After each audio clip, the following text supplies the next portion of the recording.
السلام علیکم ناظرین، پاکستان دس ویک کے ساتھ میں ہوں آپ کی میزبان بشرا خان۔ جیسا کہ آپ کو معلوم ہے، پاکستان دس ویک میں ہم لیتے ہیں جائزہ سیاسی، کاروباری اور دیگر سرگرمیوں کا۔ اس ہفتے بھی ہم آپ کے لیے لے کر آئے ہیں تازہ اور منفرد رپورٹس۔ اسماعیل ہانیہ کی شہادت، ملک بھر میں یوم سوگ، پارلیمنٹ ہاؤس میں غائبانہ نماز جنازہ ادا، قومی اسمبلی میں فلسطین کے حق اور اسماعیل ہانیہ کے قتل کے خلاف قرارداد منظور۔ وزیر اعظم کا کہنا ہے کہ اسماعیل ہانیہ کی شہادت میں صہیونی ریاست اسرائیل ملوث ہے۔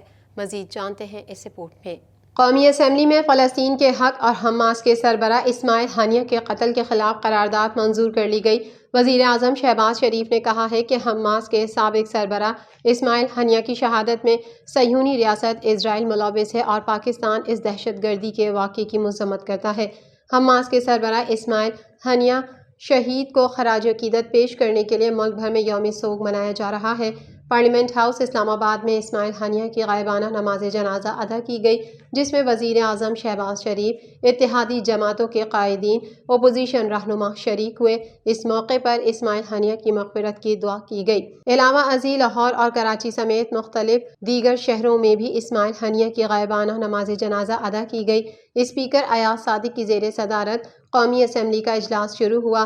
نائب وزیر اعظم و وزیر خارجہ اسحاق ڈار نے اسمبلی اجلاس کے دوران اسماعیل ہانیہ کی شہادت کے معاملے پر قرارداد پیش کی۔ اسحاق ڈار نے قرارداد میں موقف اپنایا ہے کہ اسرائیلی مظالم کی وجہ سے 40,000 سے زائد فلسطینی شہید ہوئے ہیں۔ پاکستان ہر قسم کی دہشت گردی کی مخالفت کرتا ہے۔ یہ ایوان اسرائیلی مظالم کو مسترد کرتا ہے۔ قرارداد کے مطابق یہ ایوان فلسطینی بھائیوں کی حمایت کا اظہار کرتا ہے اور اسماعیل ہانیہ کی شہادت پر تعزیت کا اظہار کرتا ہے۔ ساتھ ہی یہ ایوان غزہ میں فی الفور سیز فائر کا مطالبہ کرتا ہے۔ بعد ازاں قومی اسمبلی میں فلسطین کے حق اور حماس کے سربراہ اسماعیل ہانیہ کے قتل کے خلاف مذمتی قرارداد متفقہ طور پر منظور کر لی گئی۔ قومی اسمبلی اجلاس کے آغاز پر جمشید دستی نے فلسطین زندہ باد اور اسرائیل مرد آباد کے نعرے لگائے۔ بعد ازاں حماس کے سربراہ اسماعیل ہانیہ کے لیے دعائے مغفرت کی گئی۔ مولانا مصباح الدین نے دعائے مغفرت کرائی۔ بعد ازاں وزیر اعظم شہباز شریف کے ایوان میں آنے پر پی ٹی آئی اراکین کی جانب سے چور چور کے نعرے لگائے گئے۔ اس موقع پر وزیر قانون اعظم نذیر تارڑ نے کہا کہ شہید اسماعیل ہانیہ کی شہادت پر بات کرنے کے لیے آج کا دن مختص کیا گیا ہے۔ حکومتی اتحاد اور اپوزیشن متفقہ قرارداد پاس کریں تاکہ دنیا کو واضح پیغام جائے۔ اسی کے ساتھ قومی اسمبلی نے معمول کی کارروائی معطل کر دی۔ بعد ازاں ایوان سے خطاب کرتے ہوئے وزیر اعظم شہباز شریف نے کہا کہ پوری دنیا اسماعیل ہانیہ کی شہادت پر اشکبار ہے۔ میں متفقہ قرارداد پاس کرنے پر تمام اراکین کا شکر گزار ہوں۔ میں اپوزیشن بینچز پر بیٹھے اراکین اور اتحادی جماعتوں کا شکر گزار ہوں۔ پارا چنار کی صورتحال پر ایرانی بیان غیر ضروری ہے۔ ترجمان دفتر خارجہ کا کہنا ہے کہ ایران کے بیان میں پارا چنار کی مکمل صورتحال کا احاطہ موجود نہیں۔ اسماعیل ہانیہ کو شہید کرنے والوں کے خلاف کارروائی ہونی چاہیے۔ اسلام آباد میں ہفتہ وار میڈیا بریفنگ میں ممتاز زہرا بلوچ نے مزید کیا کہا، جانیں گے اس رپورٹ میں۔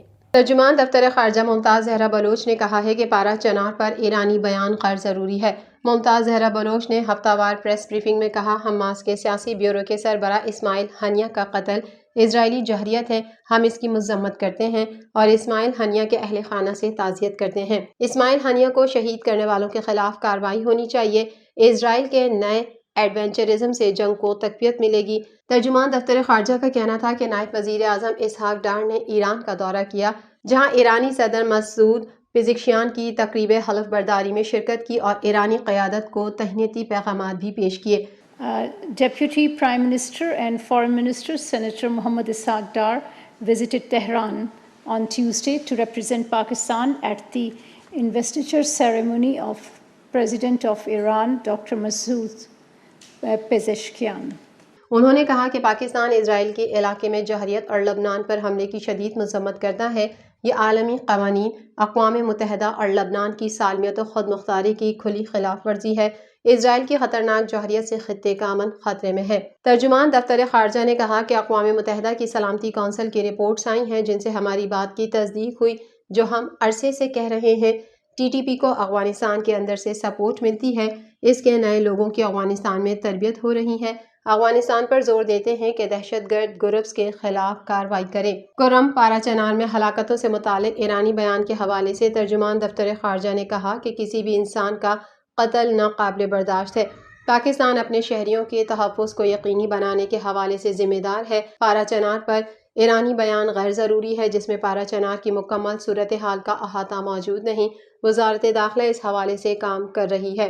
وزیر اعلیٰ سندھ کا بجلی بنانے اور تقسیم کرنے والی کمپنی بنانے کا اعلان۔ مراد علی شاہ کا کہنا تھا کہ ہم سندھ الیکٹرک پاور ریگولیٹری کے نام سے کمپنی بنا رہے ہیں۔ تھر کے کوئلے سے بجلی بنائیں گے تو وہ 15 سے 20 روپے کی پڑے گی۔ مزید تفصیلات اس رپورٹ میں۔ وزیر اعلیٰ سندھ مراد علی شاہ نے صوبے میں بجلی بنانے اور تقسیم کرنے والی کمپنی بنانے کا اعلان کر دیا اور کہا Sindh electric power regulatory company بنانے جا رہے ہیں۔ مراد علی شاہ کا کہنا تھا کہ قانون نافذ کرنے والے اداروں کے ساتھ سندھ حکومت نے کراچی میں امن قائم کیا۔ ہم نے کراچی کی رونقیں بحال کی ہیں، حالات کو مزید بہتر بنایا تاکہ کراچی کو امن کا گہوارہ بنایا جا سکے۔ انہوں نے بہت جلد سندھ میں بجلی پیدا کرنے اور تقسیم کرنے والی کمپنی بنانے کا اعلان کرتے ہوئے کہا ہم نے کہا گیس نے اپنی بجلی پیدا کریں گے۔ ہم سندھ الیکٹرک پاور ریگولیٹری کے نام سے کمپنی بنا رہے ہیں۔ تھر کے کوئلے سے بجلی بنائیں گے تو وہ 15 سے 20 روپے کی پڑے گی۔ انہوں نے کہا کہ شہر میں مسائل ہیں لیکن ہم کبھی ہار نہیں مانیں گے۔ دہشت گردی کو شکست دی، شہر سے دیگر جرائم کا بھی مکمل خاتمہ کریں گے۔ تفصیلات کے مطابق وزیر اعلیٰ سندھ مراد علی شاہ نے تقریب سے خطاب کرتے ہوئے کہا کراچی ملک کا معاشی ہب اور سب سے زیادہ آمدنی پیدا کرنے والا شہر ہے۔ کراچی میں بدامنی 2013 تا 14 میں بھی جاری رہی اور کراچی کو دنیا کا 6واں خطرناک ترین شہر قرار دیا گیا تھا۔ وزیر اعلیٰ سندھ نے بتایا کہ سندھ سے ملک کی 70% سے زائد گیس نکلتی ہے۔ اتنی گیس نکلنے کے باوجود صوبے کی صنعتوں کو گیس کی قلت کا سامنا ہے۔ صنعتیں RLNG چارجز ادا کرنے پر مجبور ہیں جو کہ دانش مندی نہیں۔ صنعتوں کے مسائل اجاگر کر رہا ہوں اور حل ہونے تک پیچھا کرتا رہوں گا۔ مراد علی شاہ کا کہنا تھا کہ بجلی کا ٹیرف بہت زیادہ ہے، صنعتیں تیزی سے اپنی صلاحیت کھو رہی ہیں۔ یہ بھی سنا ہے صنعتیں بند ہونا شروع ہو گئیں، معاملے کو دیکھ رہے ہیں۔ وزیر اعلیٰ نے کہا سب سے سستی بجلی تھر کے کوئلے سے بنتی ہے۔ تھر کا کوئلہ پورے ملک کی بجلی پوری کر سکتا ہے۔ سندھ انرجی باسکٹ ہے، اس سے مستفید ہونا چاہیے۔ ہم فوج کے ساتھ مذاکرات کے لیے تیار ہیں۔ عمران خان نے کہا کہ فوج پر تنقید اس وجہ سے کی تھی کیونکہ تنقید جمہوریت کا حسن ہے۔ سابق وزیر اعظم کی جماعت اسلامی کے دھرنے کی بھرپور حمایت۔ مزید تفصیلات اس رپورٹ میں۔ عدالت میں صحافیوں سے غیر رسمی گفتگو کرتے ہوئے بانی چیئرمین PTI نے فوج سے مذاکرات کرنے کی خواہش کا اظہار کیا اور کہا کہ ہم نے فوج پر کبھی الزامات نہیں لگائے بلکہ ہم نے تنقید کی ہے۔ عمران خان نے فوج کو بگڑے ہوئے بچے سے تشبیہ دیتے ہوئے کہا کہ گھر میں کوئی بگڑا ہوا بچہ ہو تو اس پر تنقید کی جاتی ہے اور فوج پر تنقید اس وجہ سے کی تھی کیونکہ تنقید جمہوریت کا حسن ہے۔ صحافی نے سوال کیا کہ آپ کی حالیہ باتوں سے لگ رہا ہے کہ آپ فوج سے معاملات ٹھیک کرنا چاہتے ہیں لیکن آپ نے اسی فوج اور اس کے سربراہ پر الزامات عائد کیے، جس پر عمران خان نے کہا میں نے فوج پر کبھی الزام نہیں لگائے، صرف تنقید کی ہے۔ ہمیں یہ نہ سکھائیں کہ فوج نے کبھی کوئی غلطی نہیں کی۔ انہوں نے کہا کہ ذوالفقار علی بھٹو کی سزا کے پیچھے جنرل ضیاء تھا اور سقوط ڈھاکہ کے پیچھے جنرل یحییٰ خان کا ہاتھ تھا۔ آپ اگر ظلم کریں گے تو کیا فوج پر تنقید بند کر دیں؟ صحافی نے سوال کیا کہ آپ فوج پر الزامات لگاتے ہیں اور انہی سے مذاکرات بھی چاہتے ہیں، سیاسی جماعتوں سے مذاکرات کیوں نہیں کرتے؟ عمران خان نے کہا کہ SIFC کیا ہے اور محسن نقوی کون ہے؟ ملک میں غیر اعلانیہ مارشل لا نافذ ہے اور محسن نقوی انہی کا تو نمائندہ ہے، وہ یہاں انہی کے ذریعے پہنچا۔ محمود خان اچکزئی کو ہم نے مذاکرات کا مینڈیٹ دیا تھا لیکن دوسری طرف سے کوئی نام سامنے آتا تو ہم بات کرتے۔ سوال کیا گیا کہ ایسی باتیں سامنے آ رہی ہیں کہ آپ اور آپ کی پارٹی کے کچھ لوگ محمود خان اچکزئی پر بھروسہ نہیں کرتے ہیں۔ عمران خان نے کہا کہ محمود خان اچکزئی پر ہمارا پورا بھروسہ ہے۔